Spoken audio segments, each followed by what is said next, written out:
बहुत गर्मी है भाई, कराची में इससे कम है। 1 2 3 बिस्मिल्लाहिर्रहमानिर्रहीम। बिस्मिल्लाहिर्रहमानिर्रहीम। मैं आप सब लोगों का मशकूर हूँ कि आप ये प्रेस के हवाले से यहाँ मौजूद हैं। मैं अभी सारे MPA से पंजाब असम्बली में मैं सबसे गुफ्तगू कर कर आया हूँ, हालात के एतबार से इल्म हासिल किया है, और उस हवाले से मैं प्रायरिटीज़ में ज़िक्र करना चाहता हूँ कि सबसे पहले मैं फ़लस्तीन के हवाले से ये बात करना चाहता हूँ। फ़लस्तीन के अंदर जो जुल्म हो रहा है उस हवाले से हम फ़लस्तीनियों के साथ यकजहती के पाकिस्तान तहरीक इंसाफ, हुकूमत पाकिस्तान, मुल्क पाकिस्तान, मुल्क के अवाम ये चाहते हैं कि उस जुल्म फ़ौरन बंद हो। मैं मुबारकबाद पेश करना चाहता हूँ नॉर्वे, स्पेन और आयरलैंड को, कि शुक्रिया करना चाहता हूँ उनका कि उन्होंने फ़लस्तीन को एक्सेप्ट किया है। इटली के अंदर भी ये रुदाद ये फाइल हुई है उनके असम्बली के अंदर ये पिटीशन, और मैं समझता हूँ कि इटली के अंदर भी फ़लस्तीन के हवाले से उसकी रिकग्निशन होगी। मगर साथ साथ मैं शुक्रिया अदा करता चाहता हूँ जनूबी अफ्रीक़ा की हुकूमत का कि जिन्होंने इंटरनेशनल कोर्ट ऑफ जस्टिस में इतना बड़ा मुकदमा लेकर गए। मैं इंटरनेशनल कोर्ट ऑफ जस्टिस को जो धमकियाँ मिल रही हैं उनकी मजम्मत करना चाहता हूँ, क्योंकि इंसाफ होना चाहिए। इसके साथ साथ भाइयों, प्रायरिटीज़ में मैं समझता हूँ कि पाकिस्तान में इन्वेस्टमेंट्स की बड़ी सख्त ज़रूरत है। मैं शुक्रिया अदा करता हूँ सऊदी अरेबिया का, गवर्नमेंट का, कि उन्होंने डेलीगेशंस भेजे पाकिस्तान के अंदर। पाकिस्तान को एड की ज़रूरत नहीं है मगर इन्वेस्टमेंट्स की ज़रूरत है। मैं समझता हूँ चीन के साथ भी हमारे CPEC के हवाले से हमारे माहदों पर अमल दरामद हो रहा है। हम चीन को अश्योर करना चाहते हैं कि उनके वर्कर्स की सेफ्टी पाकिस्तान की और पाकिस्तान की हुकूमत की ज़िम्मेदारी है। और मैं समझता हूँ कि चीन के साथ जो हमारे मामलात हैं वो मोहब्बत के साथ और रीजनल कोऑपरेशन के साथ बेइंतहा तरक्की करते रहेंगे। तो CPEC के सारे चीज़ों पर अमल दरामद जो है वो हम अश्योर करते हैं और होना चाहिए, क्योंकि पाकिस्तान की मईशत डिपेंडेंट है दो चीज़ों पर। एक तो बाहर से इन्वेस्टमेंट, ताकि करंट अकाउंट डेफिसिट का मामला बेहतर हो, और दूसरे ये कि पाकिस्तान के अपने लोगों का इन्वेस्टमेंट, और तीसरे ये कि IMF की जो कंडीशंस हैं, तो IMF तो ये देखती है कि जो तुम खर्च कर रहे हो उस पर लोगों को टैक्स करो। तो मैं हुकूमत पाकिस्तान से ये मुतालबा करता हूँ कि जो टैक्सेशन है ये एलीट प्रोटेक्टिव टैक्सेशन है। एग्रीकल्चर टैक्स, ये जो सारे टैक्सेशन है, रियल एस्टेट के टैक्स के एतबार से सब प्रोटेक्टेड हैं। इस वक्त दुबई के अंदर पाकिस्तानियों की अरबों डॉलर की पिछले साल कहा जाता है कि 10-12 अरब डॉलर पाकिस्तानियों ने वहाँ इन्वेस्ट किए।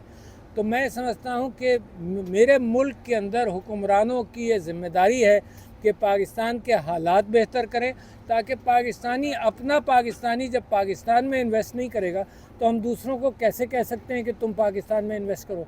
तो लिहाजा ये जो मौजूदा सियासी सूरत हाल है उसके अंदर बेइंतहा ज़रूरी है कि अमन कायम हो, बेइंतहा ज़रूरी है कि जिनका मैंडेट हो उनका मैंडेट वापस किया जाए, ताकि पॉलिटिकल और इकोनॉमिक फ्यूचर जो साथ साथ बंधा हुआ है वो साथ साथ चले।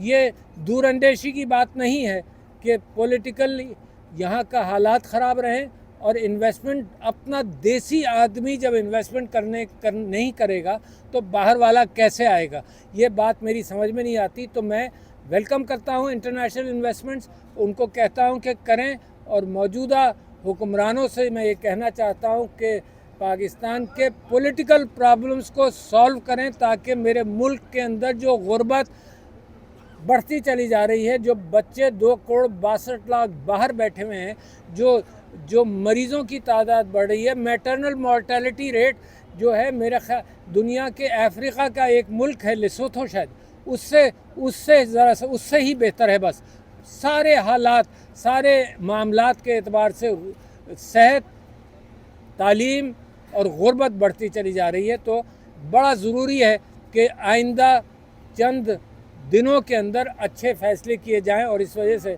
मैंने एक 7 नुकानी फार्मूला भी पेश किया था कि इसके अंदर बातचीत को खुलना चाहिए। तीसरी बात मैं ये कहना चाहता हूँ कि आज मैं उन वर्कर्स के साथ मिलने गया जो गिरफ़्तार हुए थे, जिनको सज़ाएँ मिली, जिनके ख़िलाफ़ सबूत नहीं था, जिनकी कोई वीडियोज़ भी मौजूद नहीं थी, उनको सज़ाएँ 8-9 महीने जेल में रखा, और उसके बाद उनको अभी रिहाई मिली है, और वो खौफज़दा हैं کہ وہ جو قانون بنا تھا دہشت گردوں کو ٹرائی کرنے کا کہ جیل میں کریں گے کیونکہ ان کا پروٹیکشن حکومت پاکستان کا مشکل تھا، تو اب ان کو دوبارہ جیل میں ٹرائی کرنے کی جو بات ہے اس سے وہ پریشان ہے۔ میں سمجھتا ہوں حد ہو جاتی ہے کہیں جس اعتبار سے کہ اب اس بات سے نکلو۔ یہ خاص طور پر یہ فوجی ٹرائلز کی پاکستان تحریک انصاف اس کی فیور میں نہیں ہے، دنیا اس کے فیور میں نہیں ہے۔ میں سمجھتا ہوں جوڈیشری کے اس کے اوپر عمل کرنا چاہیے۔ میں فوج سے بھی کہتا ہوں کہ فوجی ٹرائلز کا قصہ آپ کی بدنامی کا باعث، میری فوج کی بدنامی کا باعث بنے گا۔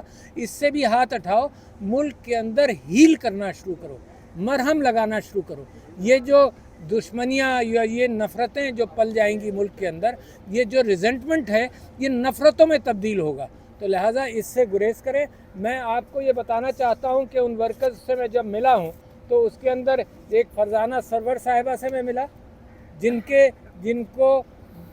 کے ہسبینڈ جب بالکل کرٹیکل حالت میں تھے تب ان کو پیرول ملا، اور جیسے ہی پیرول ملا تو انہوں نے آج مجھے بتایا کہ ان سے یہ کہا گیا کہ تمہیں رہائی جب ملے گی، باہر تم جب جاؤ گی اپنے میاں کے ساتھ ملو گی، اور اس کے میاں کا بالکل بستر مرگ پر تھے جس کو ہیپاٹائٹس ہوا جیل کے دوران، تو موت کی ذمہ دار بھی یہ معاملات ہیں اور کیفیات ہیں۔ کیسے بچیں گے؟ اللہ میاں کیا جواب دیں گے؟ اور اس سے کہا گیا کہ تم بیان دے دو پارٹی کے خلاف، گواہی دے دو، تب ہم اس کو نکالیں گے۔ تو شرم آنی چاہیے۔ میں کہتا ہوں کہ سوشل اقدار کو پامال کر دیا ہے، مسلمانوں کی اقدار کو پامال کر دیا ہے۔ یہ کیا انداز ہے، کس انداز سے چل رہے ہیں؟ 3 بھائیوں کو ملا، وقاص، ولید اور فیضان۔ اچھا، ایک اس بھائی گرفتار ہوا، 2 بھائی اس کی رہائی کی تلاش میں گئے، ان کو بھی 8-9 مہینے کے لیے گرفتار کر لیا گیا۔ موجود ہے کہ 9-10 بجے تک وہ اپنے بزنس کے بعد انگوٹھا لگا کر اپنے وہاں سے نکلے ہیں، ان کو بھی گرفتار 8-9 مہینے گرفتار رکھا گیا۔ اور مجھے فخر ہے اس بات کا کہ ان کا چوتھا بھائی جو ڈسیبلڈ تھا اس نے اس فیملی کی محنت کر کے مدد کی، تو اس پر میں فخر کرتا ہوں کہ اس ڈسیبلڈ بچے نے بھی کی۔ پھر میں خدیجہ شاہ صاحبہ سے ملنے گیا، وہ قوم کی ہیرو بن گئے، جس طرح انداز سے ان کے اوپر بغیر ثبوت کے مقدمے چلاتے رہے، پریشان کرتے رہے، بچیوں سے نہیں ملنے دیا، ان کے والد صاحب کو، ان کے شوہر کو اغوا کیا گیا۔ دنیا کے اندر کبھی کہیں ہوتا ہے کہ فیملی کو اغوا کر لو، کہیں بچوں کو اٹھا لیا جاتا ہے تاکہ تم یہ اسٹیٹمنٹ دے دو۔ تو ان ورکرز کے ساتھ ملا، ایک ورکرز کے ساتھ ملا، یہ 2-3 انسانی ہمدردی کی کہانیاں تھیں جو میں آپ کے سامنے بتانا چاہتا تھا۔ پھر میں سمجھتا ہوں کہ جوڈیشری کا میں خراج تحسین پیش کرتا ہوں کہ وہ کھڑے ہیں۔ میں سمجھتا ہوں قانون کے ساتھ کھڑے رہنا اور قانون کی ضرورت، قانون ہر شخص پر لاگو ہونا، یہ ہے میرے نبی صلی اللہ علیہ وسلم کا پیغام، میرے اسلام کا پیغام ہے اور میرے پاکستان کا پیغام ہے۔ تو میں چاہتا ہوں انصاف ہو فار ایوری بڈی، اور جو باعث کیفیت نظر آ رہی ہے وہ باعث کیفیت نکلے گی۔ میں جیسے آرمی ٹرائلز کے اعتبار سے میں نے کہا فوج بھی اس بات سے پیچھے ہٹ جائے، یہ گورنمنٹ بھی پیچھے ہٹے، اور میں سمجھتا ہوں جوڈیشری بھی اس میں صحیح فیصلہ کرے۔ تیسری بات یہ کہ جب لڑائی لڑنی ہی ہو، لڑائی ختم نہ ہو تو ایک کے بعد ایک آپ کو ریزن ملتا جائے گا۔ جب بھائیوں میں لڑائی ہوتی ہے تو پھر یہی ہوتا ہے، تم نے یہ کہا تھا، تم نے یہ کہا تھا، پھر اس نے تھپڑ مارا، پھر اس نے تھپڑ مارا، پھر اس نے ڈنڈا چلایا، پھر اس نے ڈنڈا چلایا، پھر اس نے فائر کیا، پھر اس نے فائر کیا۔ تو اس کیفیت سے ملک کو نکلنا چاہیے۔ 9 مئی کا واقعہ تھا، حمود الرحمان کمیشن کی رپورٹ ایک سینسٹیو ایشو بن گیا ہے۔ بھائی وہ پاکستان کی رپورٹ ہے، پاکستان کی جوڈیشری نے بڑے ریسپیکٹیبل جسٹس حمود الرحمان نے اس کو ترتیب کیا۔ آج بھی لوگ زندہ ہیں جنہوں نے اس میں گواہی دی، اور ان کے بیٹے ماشاءاللہ بڑے آنریبل جسٹس حمید الرحمان اس وقت فیڈرل شریعت کورٹ کے چیف جسٹس بھی ہیں۔ تو وہ حمود الرحمان کمیشن کی رپورٹ سے ہمیں سیکھنا چاہیے، فوج کو سیکھنا چاہیے، سویلینز کو سیکھنا چاہیے، ملک کے سیاستدانوں کو سیکھنا چاہیے کہ کون سی غلطیاں ہیں جو نہیں کرنی چاہیے۔ تو اس کے اوپر بھی اب مقدمہ بنا کر غداری کے اعتبار سے چلایا جائے، تو یہ غیر مناسب سی کیفیات ہیں۔ ان سے پیچھے ہٹیں، کب پیچھے ہٹیں گے، کیسے پیچھے ہٹیں گے، اسی طرح سے چلائیں گے۔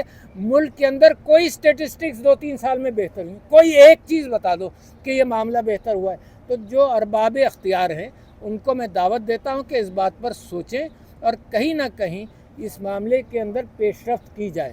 جناب اعلیٰ، یہ میں بات